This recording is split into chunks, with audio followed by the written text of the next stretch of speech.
పెట్టేసుకోండి. ఈ విషయం నేను మళ్ళీ రిపీట్ చేసి చేసుకోకపోయినా మైండ్ లో పెట్టేసుకోండి. గట్ సరిగ్గా లేకపోయినప్పుడే ఈ ప్రాబ్లమ్స్ అన్ని స్టార్ట్ అవుతాయి. సో ఫస్ట్ గట్ కరెక్ట్ చేసుకోవాలి. గట్ క్లెన్జింగ్ అనేది చాలా ఇంపార్టెంట్. గట్ ని కరెక్ట్ గా చేసుకుంటే ఆటోమేటిక్ గా ఇప్పుడు నేను ఏవైతే ప్రాబ్లమ్స్ చెప్పానో ఇంకో 10 సమస్యలైనా సరే డైజెషన్ కి సంబంధించిన అన్ని ప్రాబ్లమ్స్ దూరం అయిపోతాయి 100%. సో గట్ మీద వర్క్ చేసుకోండి. ఇప్పుడు నేను గట్ కి చూపిస్తాను ఎక్సర్సైజ్, అన్నిటికీ సరిపోయేలాంటి ఎక్సర్సైజెస్ చూపిస్తాను. సో ఇవి ఇప్పుడు నేను మీకు చెప్పిన చిట్కాలు ఏవైతే ఉన్నాయో ఆ టిప్స్ కూడా చాలా బాగా పనిచేస్తుంది గట్ హీలింగ్ కి. సో ఫుడ్ ఎలాంటి తినాలి గట్ కి అనేది మనం ఎండ్ ఆఫ్ ద వీడియోలో మాట్లాడుకున్నాం. ఇప్పుడు ఎక్సర్సైజెస్ చూసేద్దాం. సో ఇలా కూర్చున్న దగ్గరే ఇలా స్లోలీ ఇలా వజ్రాసనాలో కూర్చోండి. తిన్న వెంటనే కూడా వజ్రాసనాలో కూర్చోండి. తిన్న వెంటనే ఇంకా తినేసాక మీరు ఒకే ఒక్క ఆసనం చేయొచ్చు తినగానే, అది వజ్రాసనం. తిన్న వెంటనే ఇలా కూర్చొని ఒక 10 minutes కూర్చోగలితే 10 minutes కూర్చోండి. మీరు ఇంకా కూర్చోలేను అని అనిపించేదాకా ఈ పొజిషన్ లో కూర్చొని ఉండండి. ఈ పొజిషన్ లో కూర్చొని స్లోలీ ఇది ఇప్పుడు వచ్చేసి బయటకి. ఇప్పుడు నేను చూపించేటి ఇదంతా గ్యాస్ట్రిక్ ట్రబుల్స్ కి, డైజెషన్, కాన్స్టిపేషన్ అన్నిటికీ కలిపి ఈ 2 కాళ్ళని ఇలా దగ్గర తెచ్చేసుకొని ఇలా 2 హగ్ చేసేసుకోండి. మన పొట్ట ఏదైతే ఉందో దీనికి తొడలకి అప్పర్ థైస్ కి ఆనేలాగా చూడండి. ఇలా హగ్ చేసేసుకొని స్పైన్ స్ట్రైట్ పెట్టేసుకొని ఇలా inhale, exhale up, again inhale centre, exhale down. ఇలా 5 times అప్ చేసుకోండి, 5 times డౌన్ చేసుకోండి. ఇన్హలేషన్, ఎక్స్హలేషన్ అస్సలు మర్చిపోకూడదు.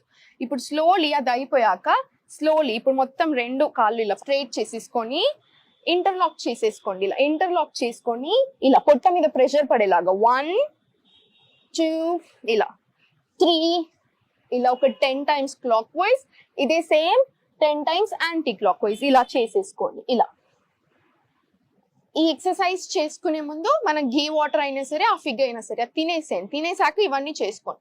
మధ్యలో మీకు స్టూల్ వచ్చేసినట్టు అనిపిస్తే వెళ్ళిపోండి, బాత్రూమ్ వెళ్ళేసి వచ్చి మళ్ళీ కంటిన్యూ చేసేసుకోండి. చాలా స్మూత్ జరిగిపోతుంది. దాని గురించి ఎప్పుడు సిగ్గుపడకూడదు అది మాట్లాడడానికి. స్టూల్ అనేది ఈజీగా పాస్ అవ్వాలి, స్మూత్ గా వెళ్ళిపోవాలి, ఇబ్బంది పెట్టకూడదు. 10 minutes, 15 minutes, 20 minutes కూర్చోకూడదు బాత్రూమ్ లో. 2 minutes లో అయిపోవాలి మనది. సో అలా అవ్వాలి అంటే ఇవన్నీ చేసుకోవాలి.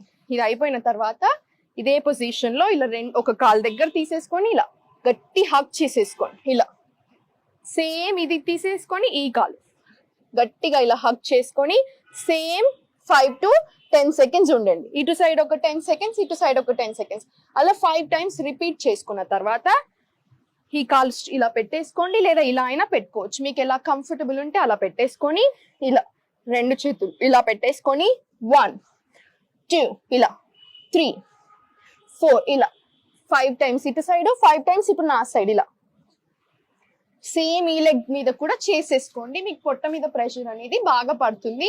ఏదైనా ఇబ్బంది ఉన్నా, గట్ కి సంబంధించిన ఏదైనా ఇష్యూ ఉన్నా కూడా సాల్వ్ అవ్వడం స్టార్ట్ అవుతుంది. అన్ని ఇష్యూస్ కి కలిపి ఇప్పుడు నేను మీకు చెప్తున్నాను, కరెక్ట్ గా పాటించుకోండి. సో స్లోలీ ఇప్పుడు మొత్తం ఇలా కింద పడుకొని కంప్లీట్ ఇలా ఈ 2 కాళ్ళని కంప్లీట్ దగ్గర తెచ్చేసుకోండి. మనకి పవన్ ముక్త ఆసన అంటే ఏదో ఇలా మీద మీద చేయకూడదు. ఈ తొడలు ఏదైతే ఉన్నాయో అప్పర్ థైస్, మనకి పొట్ట మీద ప్రెషర్ తెలియాలి, ఇది ఆనాలి పొట్ట మీదకి. అలా ప్రయత్నం చేసుకోండి. ఇలా ఎంత వీలైతే అంత దగ్గరికి ఒక డీప్ ఇన్హలేషన్, ఎక్స్హేల్ చేసుకుంటూ ఈ నీస్ ని ఐదర్ నోస్ కన్నా టచ్ చేయండి, పైన ఫోర్ హెడ్ కైనా చిన్ కైనా సరే టచ్ చేసి ఉంచండి. ఇలా 10 seconds ఆ పొజిషన్ లో ఉండడానికి ట్రై చేయండి. అది అయిపోయినాక మళ్ళీ సేమ్ ఈ పొజిషన్ ఇలానే ఉంచండి, ఇది మార్చకూడదు. నెక్ ఒక్కటే డౌన్ చేసేసుకొని inhale, exhale up. Same 5 to 10 seconds ఉన్నాక same neck down, inhale, exhale up. ఇలా 5 to 10 times రిపీట్ చేసుకున్నాక 1 leg కంప్లీట్